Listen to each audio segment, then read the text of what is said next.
चलिए स्टार्ट करते हैं हमारा एब्रीवेशन।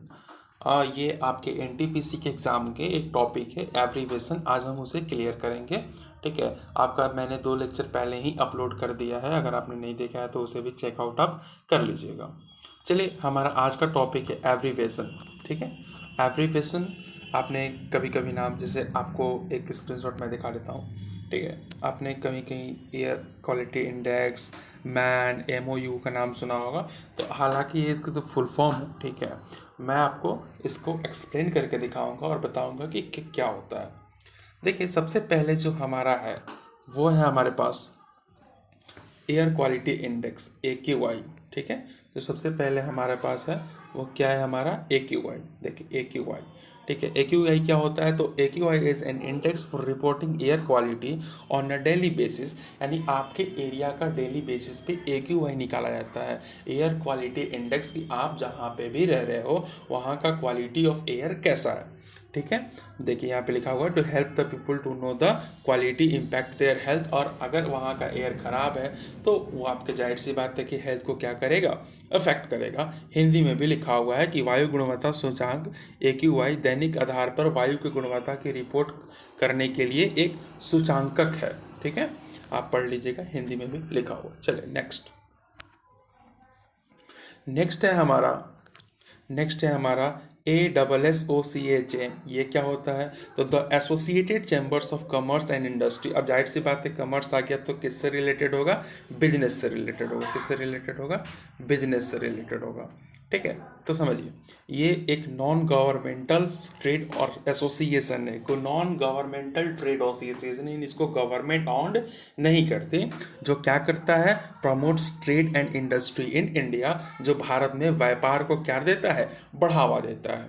ठीक है, ये इसका काम होता है। चलिए हमारे नेक्स्ट एब्रीवेशन की तरफ चलते हैं। आप इसको हिंदी में भी ऐसे पढ़ सकते हैं। ठीक है, मैं आपको नोट्स भी प्रोवाइड कर दूंगा। चलिए, अब हमारा जो तीसरा है वो है the Indian national trust of art and culture heritage, NTSH।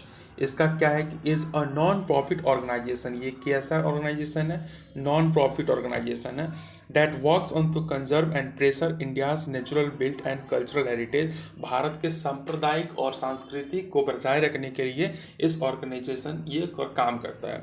कब खोजा गया था, यानी कब खोजा इन द सेंस कि कब इसको गठन हुआ था, तो 1984 में हुआ था। कहाँ पे हुआ था, न्यू दिल्ली में हुआ था। NTCH is one of the world biggest heritage organisation. और दुनिया के कुछ बड़े ऑर्गेनाइजेशंस में भी इसका नाम आता है।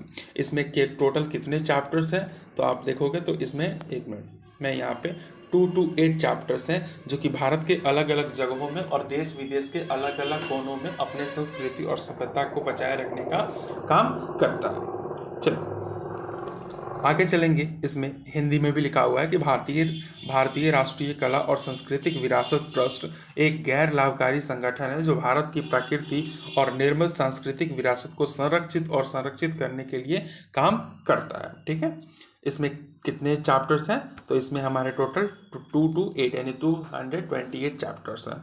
आई थिंक यहाँ तक आपको समझ में आया होगा। चलिए नेक्स्ट जो हमारा एब्रीवेशन है वो है MAN, यानी इसको MAN मैन भी बोलते हैं। हालांकि अगर आप देखोगे तो 3 टाइप के होते हैं ये। ठीक है, एक मिनट मैं ज़रा न्यू पेज कर लेता हूँ। न्यू पेज, देखिए ये 3 टाइप के होते हैं। ठीक है, एक होता है WAN। ठीक है, एक होता है MAN जो हम लोग पढ़ने हैं, और एक होता है LAN। ठीक है, WAN का मतलब होता है वाइड एरिया नेटवर्क। ठीक है, मैन का मतलब होता है मेट्रोपॉलिटन एरिया नेटवर्क, और लैंड का मतलब होता है लोकल एरिया नेटवर्क। आप ऐसे समझिए। ठीक है, जैसे मान लीजिए न्यू पेज, जैसे मान लो कि आप बैठे हो। ठीक है, आप हो। ठीक है, आपको कोई काम पड़ा, एक मिनट यहाँ पे मैं हाँ इसको इरेज कर देता हूँ। ठीक है, आप वो यहाँ पे बैठे हो और आप काम कर रहे हो, आपका दोस्त यहाँ पे बैठा हो और वो भी काम कर रहा है, तो आप एक दूसरे से कनेक्टेड हो। ठीक है। एक आपका तीसरा दोस्त भी है, वो भी काम कर रहा है, तो ये भी एक, आप तीनों एक दूसरे से कनेक्टेड हो। तो ये कैसा एरिया हो, लोकल नेटवर्क हो गया, लैन, लोकल एरिया नेटवर्क, लोकली आप कनेक्टेड हो बेसिकली। ये कहाँ पे काम आता है, तो ये आपके स्कूल में काम आते हैं, ऑफिस में काम आते हैं, लोकल एरिया नेटवर्क, ठीक है। अब जैसे कि ट्रैफिक सिस्टम है, ठीक है, जैसे कि ट्रैफिक सिस्टम है, तो ट्रैफिक तो पूरे शहर का होगा, ठीक है। तो कोई चौक है, ठीक है, फिर सेकंड चौक है, और थर्ड चौक है। चौक मतलब समझ रहे हो ना, चौराहा, ठीक है। अब इन तीनों को कनेक्ट करने के लिए, क्योंकि इनके बीच का जो डिस्टेंस है वो तो बहुत ज़्यादा है, ठीक है, तो इनको कनेक्ट करने के लिए हम किस एरिया का यूज करते हैं, WAN, वाइड एरिया नेटवर्क का यूज करते हैं। अब आता है मैन, मेट्रोपॉलिटन। जैसे आपको पता है कि कुछ हमारे शहर मेट्रोपॉलिटन शहर होते हैं, जैसे दिल्ली, ठीक है। अब दिल्ली में हर चीज़ एक दूसरे से कनेक्टेड रहता है, ट्रैफिक सिस्टम हो गया, नेविगेशन सिस्टम हो गया, पुलिस हो गए, तो वो किस नेटवर्क से कनेक्टेड रहेंगे, वो रहेंगे मैन से, मेट्रोपॉलिटन एरिया नेटवर्क। चलिए बात करते हैं अपने मैन के ऊपर, ठीक है। वही हमने यहाँ पे देखा कि मेट्रोपॉलिटन एरिया नेटवर्क, ठीक है, is a computer network that connects, देखिए यहाँ पे लिखा हुआ है, ठीक है, that connects multiple local area network within a metropolitan area such as city और कॉलेज कैंपस। एक पूरे शहर को अगर कंट्रोल करना है या फिर बड़े से किसी सिटी को कंट्रोल करना है, तो हम किस एरिया नेटवर्क का यूज करते हैं, मैन का यूज करते हैं। आई थिंक आपको समझ में आया होगा। चलिए नेक्स्ट पे हम लोग बात करते हैं, सब जो हमारा नेक्स्ट है वो है मेमोरेंडम ऑफ अंडरस्टैंडिंग। इसको हम लोग शॉर्ट फॉर्म में MOU भी बोलते हैं। ये क्या है, तो ये एक नॉन बाइंडिंग एग्रीमेंट है। देखिए अगर कभी भी आप पार्टनरशिप में बिजनेस करते हो, तो एक बाइंडिंग एग्रीमेंट होता है जिस पे आप दोनों टाइप से साइन होता है कि हाँ हमने अगर ऐसा किया है, फिर इतना का प्रॉफिट हुआ तो हमें मिलेगा, ठीक है। जैसे मान लो, ठीक है, जैसे मान लो कि आपने एक बिजनेस किया, ठीक है, यहाँ लास्ट पेज पे चलते हैं, यहाँ जैसे आपको, ठीक है, आपने एक बिजनेस किया, ठीक है, और आपके फ्रेंड ने आपका बिजनेस किया, यू, आप हो, ठीक है, एक मिनट एक मिनट, चलिए, और फ्रेंड है ये, ठीक है। तो आप क्या करोगे कि एक साइन करोगे, क्या करोगे, साइन, ताकि अगर आप में से कोई भी गद्दारी कर दे, ठीक है, हालांकि ये बोलना तो नहीं चाहिए, बट हाँ अगर कोई भी गद्दारी कर दे, तो मतलब एक एग्रीमेंट होना चाहिए कि हाँ भाई हमने इतना दिया तो मेरा इतना का हक बनता है, ठीक है। मेमोरेंडम ऑफ अंडरस्टैंडिंग का मतलब होता है कि एक नॉन बाइंडिंग एग्रीमेंट है, किसके किसके बीच में, टू और मोर देन टू पार्टीज के बीच में होता है, ठीक है। और ये रोल्स एंड ऑब्जेक्टिव्स को डिफाइन करता है कि हाँ भाई अगर मेरा काम ये है, अगर मेरी ड्यूटी ये है, अगर मैं पार्टनरशिप में हूँ तो मैं ये करूँगा, आप अगर पार्टनरशिप में हो तो आप ये करो, ठीक है। MOU are often use for business negotiation and international relations. देशों के बीच में भी होता है, पार्टनरशिप के भी बीच में होता है, ज़्यादातर इसका यूज कहाँ होता है, ट्रेड में होता है, ठीक है। आई थिंक आपको समझ में आया होगा। चलिए उसके बाद इसको हिंदी में भी है, ठीक है। उसके बाद हमारा है the export credit guarantee corporation of India, जिसे हम लोग ECGC के भी नाम से जानते हैं, is a government on organisation. ये एक भारत सरकार की ऑर्गेनाइजेशन है, ठीक है, that helps Indian exporters by providing credit, insurance and other services. जो भी इंडियन एक्सपोर्टर्स होते हैं, जो यहाँ से किसी चीज़ को, जैसे मान लो कि आपको अमेरिका शिफ्ट होना है, ठीक है, जैसे मान लो कि आपको क्या करना है, अमेरिका शिफ्ट होना है, एक मिनट, जैसे मान लो आप ये हो, ठीक है, ये, और आपको कहाँ जाना है, अमेरिका जाना है, ठीक है। तो आप क्या करोगे, जाओगे, बट आपकी जो सामान है, मान लो आप चाहते हो कि मैं कार ले जाऊँ, ठीक है, तो कार को क्या करना पड़ेगा, एक्सपोर्ट करना पड़ेगा, क्या करना पड़ेगा, एक्सपोर्ट करना पड़ेगा, फिर आपको एजेंट से बात करना पड़ेगा, और वो जो इंश्योरेंस प्रोवाइड करते हैं उसी को हम लोग क्या बोलते हैं, अपना, देखिए यहाँ पे क्या बोलते हैं, यहाँ पे क्या बोलते हैं, ECGC बोलते हैं। ये गवर्नमेंट ऑर्गेनाइजेशन होता है, ठीक है, जो आपको चीज़ों को, जो आपके सामान को क्या करती है, इंश्योरेंस प्रोवाइड करती है। आई थिंक यहाँ तक समझ में आया होगा। चलिए हमने नेक्स्ट पे आते हैं, पेज नंबर 2 पे। ECGC का ही हिंदी यहाँ पे लिखा हुआ है, आप देख सकते हैं, ठीक है। चलिए अब एफ डबल आई का क्या मतलब होता है, ठीक है, तो F double I stand for foreign institutional investor, ठीक है, एफ डबल आई का मतलब होता है फॉरेन इंस्टीट्यूशनल इन्वेस्टर। अब ये क्या होता है भाई, कह रहा है कि it refers to institutional investors और एंटिटीज, एक minute, entities to based outside the country where they are investing. जैसे मान लो कि बहुत सारे लोग को आपने सुना होगा स्टॉक मार्केट में काम करते हुए, जैसे इस चीज़ को ऐसे समझिए, ठीक है, एफ डबल आई को कुछ ऐसे प्रकार से समझिए आप, जैसे एफ डबल आई देखिए, ठीक है, आप रह रहे हो इंडिया में, ठीक है, और आप चाहते हो कि अमेरिका की कोई कंपनी है, ठीक है, अमेरिका की कोई कंपनी है, आप चाहते हो कि उसमें क्या करें, इन्वेस्ट करें, क्या करें, इन्वेस्ट करें, ठीक है, इन्वेस्ट करें। तो अगर आपने अमेरिका की कंपनी में इन्वेस्ट किया तो आप क्या बन जाओगे, एफ डबल आई, यानी फॉरेन इंस्टीट्यूट इन्वेस्टर। समझ में आ रहा है, यानी अगर कोई भी कंपनी किसी दूसरे देश में जाकर किसी कंपनी में इन्वेस्ट करती है तो उसे हम क्या कहते हैं, एफ डबल आई, यानी फॉरेन इंस्टीट्यूशनल इन्वेस्टर। चलिए, इसका हिंदी में हमने लिख दिया है, ठीक है, आप चाहो तो चेकआउट कर सकते हो एक बार हिंदी में कि एफ आई का मतलब विदेशी संगठित निवेशक है या संगठित निवेशक या देश के बाहर स्थित संस्थाओं को संदर्भित करता है जहां वे निवेश कर रहे हैं, ठीक है। यह संस्थाएं रिटर्न कमाने के इरादे से दूसरे देश के वित्तीय बाजारों में यानी स्टॉक मार्केट में क्या करती है, निवेश करती है। चलिए नेक्स्ट पे हम लोग बात करते हैं। नेक्स्ट है हमारा है GVA, यानी ग्रॉस वैल्यू एडेड। क्या है, ग्रॉस वैल्यू एडेड। अब ये ग्रॉस वैल्यू एडेड क्या होता है, देखिए यहाँ पे GVA है, gross value added is a metric that measures the value and product producers add to goods and services. It was calculated by subtracting the cost of intermediate by consumption from the output. GVA का मतलब होता है कि सकल मूल्य आर्थिक। ये क्या होता है, एक मैट्रिक है जो उत्पादक द्वारा वस्तुओं और सेवाओं को जोड़े गए नए मूल्य की मापता है, ठीक है। जैसे आप कोई चीज़ खरीदे, अब तो आप कंज्यूमर हो और जो बेचा वो क्या है, प्रोड्यूसर है, तो उन दोनों के जो वैल्यू होती हैं उसी को हम लोग ग्रॉस वैल्यू एडेड भी बोलते हैं, ठीक है। चलिए नेक्स्ट पे हम लोग बात करते हैं। नेक्स्ट जो हमारा है वो है international atomic energy agency, IEA। Sorry एक मिनट, मैं यहाँ पे आपको ये, हाँ चलिए, ये हमारा इंटरनेशनल एटॉमिक एनर्जी एजेंसी है। क्या करता है ये, यूएन का पार्ट है, ये बहुत इंपॉर्टेंट है, हमने यूएन फर्स्ट वीडियो में ही कवर किया था। आप नहीं देखे हो तो आप चैनल पे एक बार विजिट कर लो, देख लो यूएन क्या है, उसकी पर्पस क्या है, उसको कौन बनाया था, क्या इंडिया उसके फाउंडिंग मेंबर्स में था, अगर था तो कमेंट में बताना, ठीक है।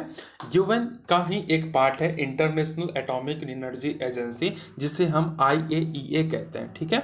ये क्या करता है, तो is agency that promotes the safe and secure, एक मिनट आपको दिख नहीं रहा होगा, ठीक है, मैं कर देता हूँ, एक मिनट, हाँ, ये the safe and use of nuclear technology, ये देशों को बताता है, सिखाता है कि देखिए भाई एटॉमिक एनर्जी तो आप बना रहे हो, वैसे भी आजकल हर देश परमाणु संपन्न देश होते हैं, बट उसको सिक्योर कैसे किया जाए, उसका सेफ तरीके से कहीं, बट देखिए बहुत ज़रूरी है एटॉमिक एनर्जी बनाना या फिर एटॉमिक चीज़ों पर रिसर्च करना, बट उसको सिक्योर कैसे रखें, उसको पीसफुल कैसे यूज करें न्यूक्लियर टेक्नोलॉजी का, वो हमारा कौन बताता है, IAEA बताता है, और ये किसका पार्ट है, यूएन का पार्ट है, ठीक है। चलिए इसका हिंदी में मैंने लिख दिया है, आप देख लीजिए एक बार, ठीक है। चलिए अब हमारे नेक्स्ट एब्रिविएशन पे आते हैं, जो कि है हमारा the industrial credit and investment corporation of India. देखो यहाँ पे the industrial credit and ICICI, ये एक बैंक भी है, ठीक है, बट हम यहाँ पे बैंक की नहीं, industrial credit and investment corporation of India की बात करेंगे। Is a financial institution that was established इन 1955। इसकी स्थापना कब हुई थी, 1955 में।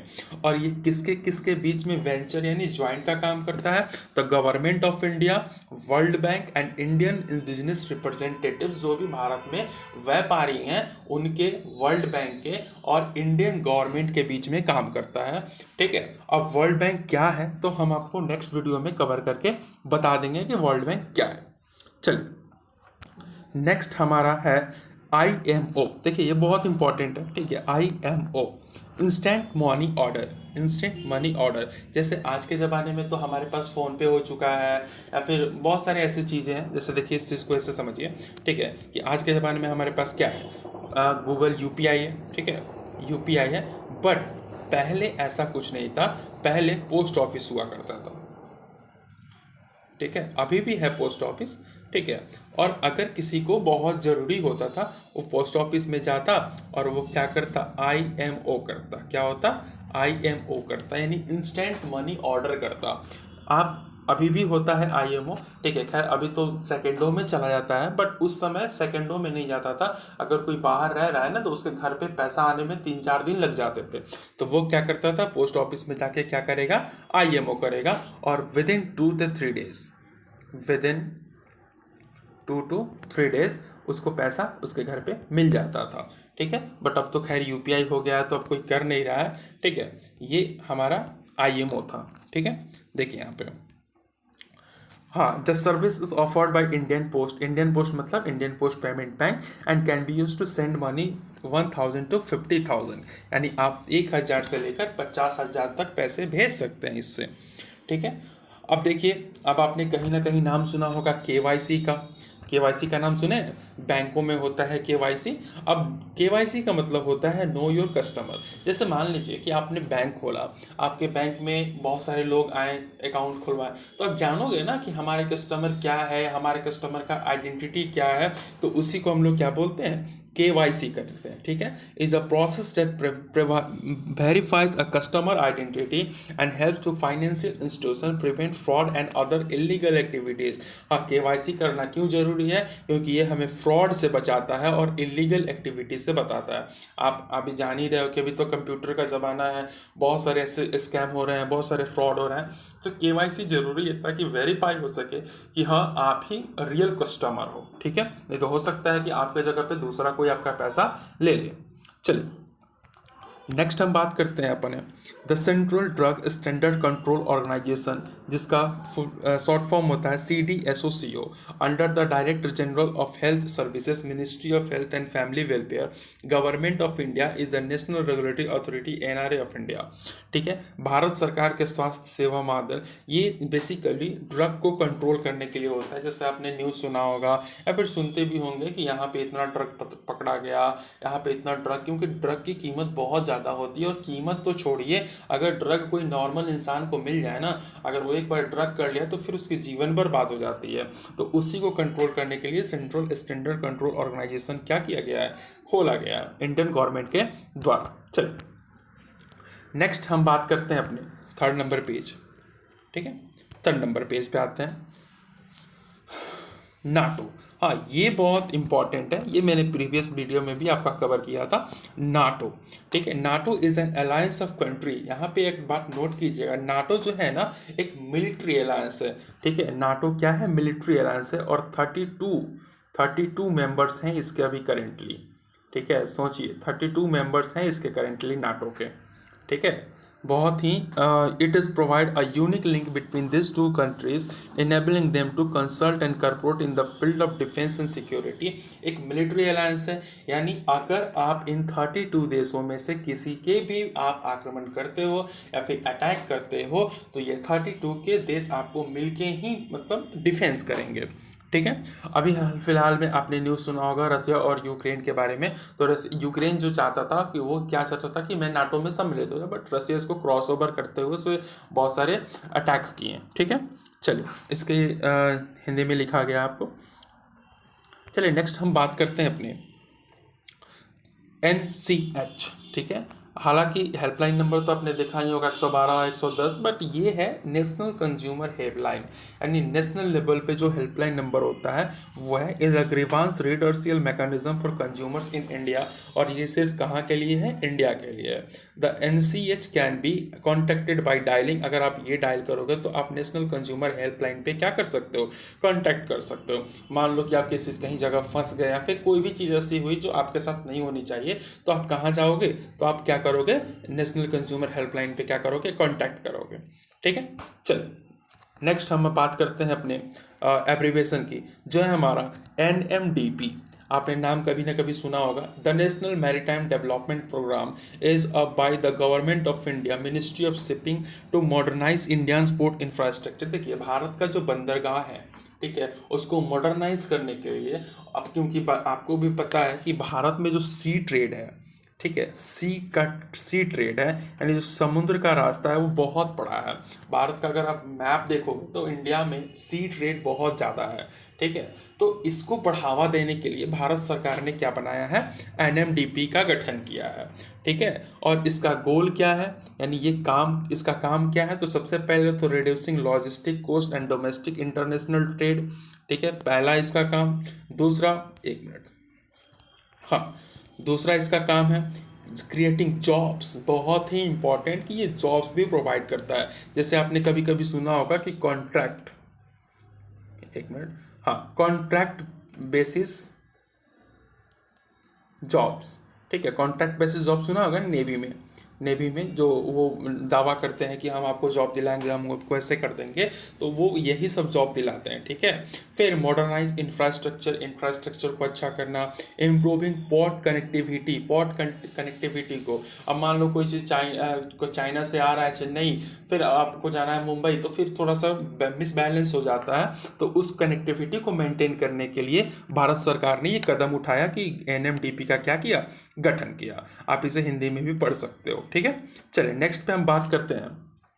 नेक्स्ट जो हमारा है वो है हमारा the national organisation of टम्बैको eradication, यानी तंबाकू को बैन करने के लिए, ठीक है, हमारा जो बनाया गया वो एनटीए बनाया गया है। National organisation of tobacco eradication is an Indian federation of 20 non governmental organisation. ये बेसिकली एनजीओ है, क्या है, एनजीओ है। एनजीओ का मतलब तो आप लोग समझने होगा, ये एक नॉन गवर्नमेंटल ऑर्गेनाइजेशन है जिसको गवर्नमेंट ही फंड करती है। डेट वाज फंडेड इन 1992, और ये कब बना था, 1992 में बना था। Shekhar Salar is the current chair of NTA, और इसके अभी जो चेयरमैन है वो कौन है, शेखर सालकर, ठीक है, ये अभी के करंट चेयरमैन है इसके एनटीए के, ठीक है। चलिए नेक्स्ट हमारा चलते हैं। नेक्स्ट हमारा है एनटीसीपी, यही है बेसिकली, ठीक है। NTCP that aims to raise the awareness about the harmful effects of tobacco, ठीक है। तंबाकू को मतलब ये करने के लिए, तंबाकू कैसे हमारे लिए हार्मफुल है, इसके लिए एनटीसीपी का गठन किया गया है, ठीक है। चलिए नेक्स्ट हमारा चलते हैं पेज नंबर 4 पे।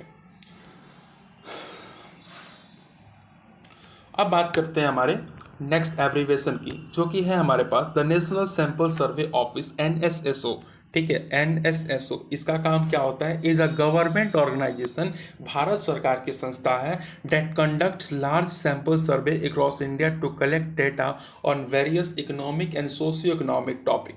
अब देखिए ये बहुत इंपॉर्टेंट चीज़ है एनएसओ। अब एनएसएसओ को समझिए यहाँ से ऐसे, ठीक है, यहाँ से समझिए। जैसे मान लीजिए कि एनएसओ का काम हम आपको समझाते हैं, ठीक है।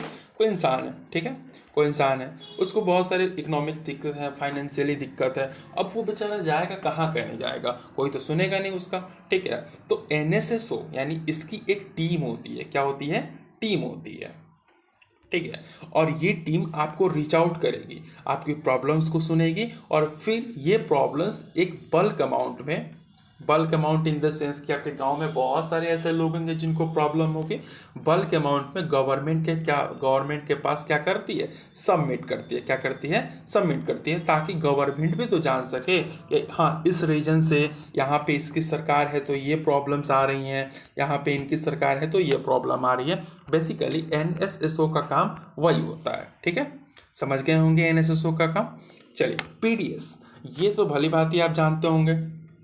Public distribution system is a system that distributes food grains and other commodities of affordable prices। देखिए पीडीएस ऐसे समझिए कि जैसे मान लीजिए आपने पीडीएस का नाम भी सुना होगा, पीडीएस, पीडीएस देखिए, पीडीएस यानी पब्लिक डिस्ट्रीब्यूशन सिस्टम। जैसे राइस, ठीक है, राइस जो है आपका मार्केट प्राइस जो है, एमपी लिखते हैं हम इसको, ठीक है, मार्केट प्राइस मान लीजिए कि 30 पर केजी है, ठीक है, 30 पर केजी है। बट वही अगर पीडीएस से आप अगर राइस लोगे, ठीक है, तो ये आपको जो प्राइस मिलेगा वो आपको हो सकता है कि 6 रुपये पर केजी मिले, ठीक है, पर केजी मिले। तो पीडीएस का यही फ़ायदामंद चीज़ है कि पीडीएस में कोई भी चीज़ बहुत ही कम, हालांकि अभी तो कोरोना के समय में सरकार ने फ्री ही कर दिया था राशन, ठीक है, बट ये बहुत ही कम अमाउंट में आपको राशन प्रोवाइड करते हैं, ठीक है। राशन ही नहीं, बहुत पहले तो केरोसिन भी प्रोवाइड करते थे, अभी भी करते हैं, केरोसिन तेल प्रोवाइड करते हैं, राशन, गेहूँ, चावल, गेहूँ सब प्रोवाइड करते हैं, ठीक है। पीडीएस समझ में आया आपको? चलिए, अब हमारा नेक्स्ट जो है वो है हमारा PETA। PETA is a non governmental organisation, ये भी एक NGO है, that works to end animal abuse and promote animal right. PETA is the world largest animal right organisation and has about 9 million members globally. देखिए PETA का full form जो आपका मतलब PETA is the world, ये animals के लिए, अभी तो आप देख रहे होंगे कि पोचिंग, बहुत सारे पोचिंग इन द सेंस कि शिकार बहुत सारे होते हैं, चमड़ों से बहुत सारी चीज़ें बनाई जाती हैं, तो ये ग्लोबली एक ऐसी कंपनी है जो एनिमल्स के लिए राइट के लिए काम करती है। जैसे हमारे ह्यूमन राइट के लिए होते हैं ना लोग, उसी तरह एनिमल्स के राइट के लिए कौन होते हैं? हमारे पेटा। और इसमें लगभग 9 मिलियन ग्लोबली मेंबर्स हैं, हमारे इंडिया के भी कुछ इसमें मेंबर्स शामिल हैं, ठीक है। चलिए नेक्स्ट हम बात कर लेते हैं प्यूरा। प्यूरा क्या है? तो PURA stand for provision of urban amenities to rural areas, a rural development strategy in India. The strategy in to improve the quality of rural areas by providing urban amenities and livelihood opportunities. Rural area का मतलब आपको भी पता है गांव, और urban मतलब शहर। तो गांव में शहर जैसी सुविधाएं प्रोवाइड करने के लिए ये ऑर्गेनाइजेशन काम करता है, ठीक है। प्यूरा का मतलब होता है, देखिए यहाँ पे लिखा हुआ है कि ग्रामीण क्षेत्रों में शहरी सुविधाओं का प्रावधान, ठीक है। चलो याद रखिएगा, ये सब पूछा जाता है आपके एग्जाम्स में। उसके बाद हम बात करते हैं अपने PHFI के बारे में, यानी इसका मतलब होता है public health foundation of India is not a profit public private initiative working towards a healthier India, a national. ये इसका काम ही होता है कि भारत के हेल्थ के लिए काम करे, भारत के लोगों के स्वास्थ्य के लिए काम करे, ठीक है। A recommended foundation which would rapidly advance in public health education, training, research and advocacy. ये डॉक्टर्स को ट्रेनिंग देता है, नर्सेस को ट्रेनिंग देता है, या फिर लोगों को भी सचेत करता है कि आपको कैसे रहना चाहिए, कैसे बीमारियों से बचना चाहिए। उसके बाद हम बात करते हैं अपने QIB यानी qualified institutional buyer. Qualified institutional buyer का मतलब क्या होता है? Such as bank, mutual fund and pension fund are pivotal capital market due to their financial expertise and substantial investment capacity. They play a crucial role in primary and secondary market transactions. आपको भी पता है कि bank और mutual fund Bharat के निवेश में, यानी भारत के स्टॉक मार्केट में कितना बड़ा गेम खेल रहे हैं, ठीक है। और इसी को हम लोग बोलते हैं क्वालिफाइड इंस्टीट्यूशनल बायर। आप चाहो तो हिंदी भी इसे क्या कर सकते हो, पढ़ सकते हो, ठीक है, हिंदी दिया हुआ। चलिए हमारे लास्ट पेज पे चलते हैं, अपने पेज नंबर 5 पे, ठीक है। और इस पे आपको दिया है वही QIB के ही बारे में दिया है, ठीक है। और ये QIB कब लॉन्च हुआ था इंडिया में? 2006 में लॉन्च हुआ था, ठीक है। चलिए अब उसके बाद हम बात करते हैं RLDA के बारे में।